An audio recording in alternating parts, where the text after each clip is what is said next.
ঢাকা বিশ্ববিদ্যালয় ভর্তি পরীক্ষায় ইংরেজি প্রশ্নগুলো দেখতে অনেকটা সহজ মনে হলেও এই প্রশ্নের মধ্যে অনেক ঘুরপ্যাচ থাকে। স্টুডেন্টরা ভাবে আরে এত সহজ প্রশ্ন, সেটা ভেবে তারা অ্যান্সার করে, পরবর্তীতে দেখা যায় যে অ্যান্সারটা ভুল। আজকে আমরা তেমনই একটা প্রশ্ন সলভ করব। তার আগে তোমাকে বলি, আমি তোমাদের সর্বোচ্চ 3 থেকে 4 মিনিটের ভিডিও দিয়ে যাচ্ছি।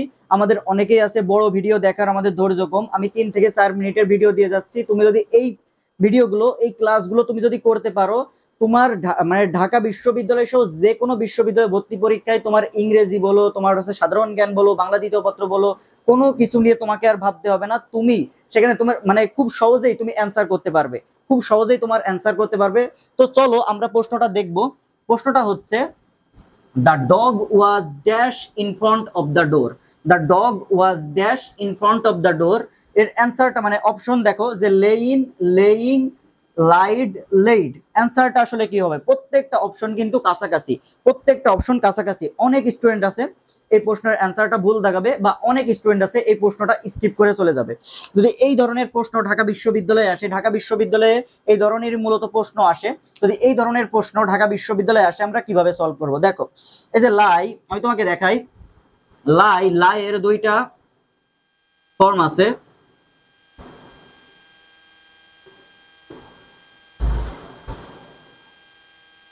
এই যে লাই, তোমার আরেকটা পেন কই, একটু। এই যে লাই, লাই মানে মিথ্যা বলা, ওকে, বা মিথ্যা। লাই মানে কি? মিথ্যা। লাই এর V1 V2 হচ্ছে লাইড, LIED লাইড, আর V3 হচ্ছে LIED লাইড। এই যে লাই, লাই মানে মিথ্যা, লাই এর V2 হচ্ছে LIED আর V3 হচ্ছে LIED। আর এরপরে হচ্ছে তোমার দেখো লাই, লাই মানে তোমার হচ্ছে শোয়া বা অবস্থান করা, শোয়া বা অবস্থান করা। এর V2টা হচ্ছে লে, আর V3 হচ্ছে লেইন। V2টা হচ্ছে লে, V3 হচ্ছে লেইন। এরপরে দেখো লে, এই লে এর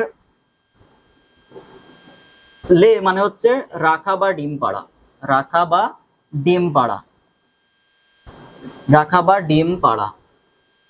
আর এই লের V2টা হচ্ছে লেইড, আর V3টা হচ্ছে লেইড, ওকে।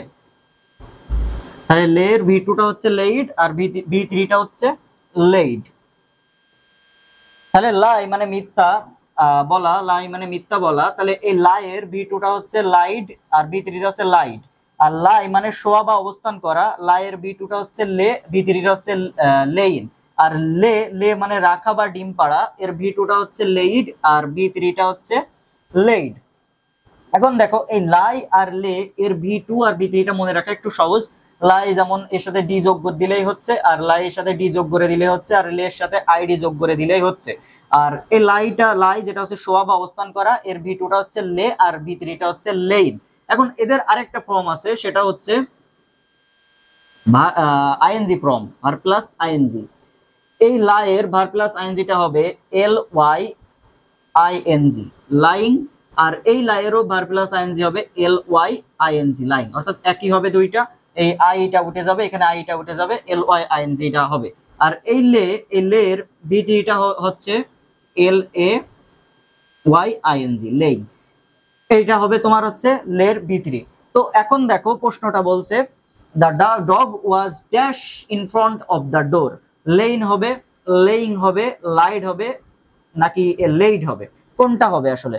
এই যে এখানে দেখো লাইড, লাইড মানে কি? ডিম পাড়া। তাহলে the dog was dash in front of the door, dog কি করেছিল, কুকুর কি করেছিল? ডিম পেড়েছিল, এটা হবে। কুকুর কি ডিম পাড়ে? এটা হবে না। তার মানে অ্যান্সার লেইড কখনোই হবে না।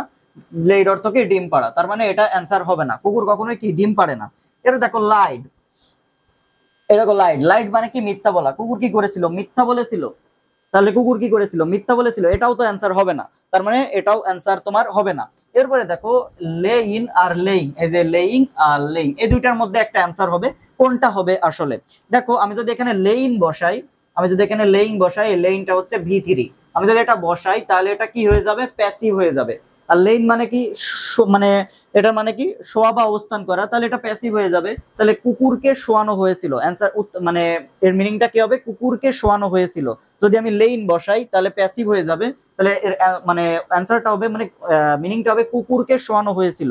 প্যাসিভ হয়ে যাবে, কুকুরকে শোয়ানো হয়েছিল। কুকুরকে কেউ শোয়ায় না, কুকুর নিজে নিজেই শুতে পারে। তাহলে এটাও হবে না, লেইনও হবে না, প্যাসিভও হবে না। যদি আমি এখানে লেইন দিই তাহলে কি হবে, কুকুরকে শোয়ানো হয়েছিল। কুকুর কি নিজে নিজেই শুতে পারে না, কুকুরকে কেউ শোয়ায়? কুকুরকে কেউ তো শোয়ায় না, কুকুর নিজে নিজেই শোয়। তাহলে অ্যান্সারটা হবে লেইন। এই যে দেখো আমি যেভাবে তোমাকে বললাম যে এইভাবে যদি তুমি ছকের মাধ্যমে যদি দেখতে পারো, তুমি যদি পড়তে পারো, একটু মনে রাখতে পারো, এই ধরনের প্রশ্ন যদি পরীক্ষায় আসে তাইলে তোমাকে অ্যান্সার করা খুব সহজ হবে না। তোমার দেখা যাচ্ছে যে অনেক প্রশ্ন আসে বা পরীক্ষায় আসে যেগুলো আমরা ভুল করি, বারবারই ভুল করি, বা অনেক ইজি ইজি প্রশ্ন আমরা পড়ি, কিন্তু এই ধরনের কঠিন প্রশ্নগুলো আমরা স্কিপ করে যাই। দেখা যায় যে এই ধরনের প্রশ্ন যদি পরীক্ষায় আসে, ঢাকা বিশ্ববিদ্যালয়ে একটু কঠিন প্রশ্ন আসে ইংরেজির, দেখতে অনেকটা সহজ মনে হলেও প্রশ্নের মধ্যে অনেক ঘুরপ্যাচ থাকে। তো আজকের ক্লাসটি করার পর আশা করি তোমার আর কোনো সমস্যা হবে না। আমি সর্বোচ্চ 3-4 মিনিটের ভিডিও বানাচ্ছি, প্রতিদিন তোমাদের একটা করে ক্লাস দিয়ে যাচ্ছি। ক্লাসগুলো যদি করতে পারো, জীবনে তোমাকে আর মানে কোনো কিছু নিয়ে টেনশন করা লাগবে না। সেটা ইংরেজি হোক, সাধারণ জ্ঞান হোক, বাংলা হোক, বাংলা দ্বিতীয় পত্র হোক, কোনো কিছু নিয়ে টেনশন করা লাগবে না। তুমি যে কোনো বিশ্ববিদ্যালয়ে চান্স পাবে ইনশাল্লাহ। তো ভাইয়া দেখা হবে পরবর্তী কোনো ভিডিওতে, ততক্ষণ সবাই ভালো থাকো। আসসালামু আলাইকুম।